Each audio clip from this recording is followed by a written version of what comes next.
Yeah. Reperi će uvijek biti na mojoj meti, na prvom mestu moje snajper liste. Satura, brate, And now for my next number, ne puštaš više nikoga. and now for my next number, I'd like to return to the and Zašto? Zato što kad snimaju spot, snimaju se ispred grafita, se zovu brejkere, razumeš, da bi bili što više hip-hop.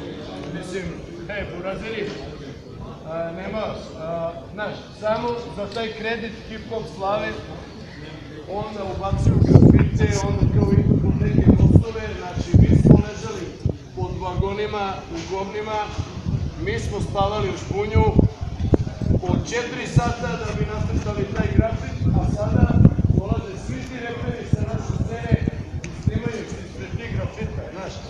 Mislim, to je to, jebi ga, onda dolazimo do momenta gde igračice traže pare da bi igrali u sportu, treba traže pare, kao što bi i svi mi trebali da tražimo pare za te grafite u spotovima gde su oni real. Razumiješ, tako da hvala vam na pažnji.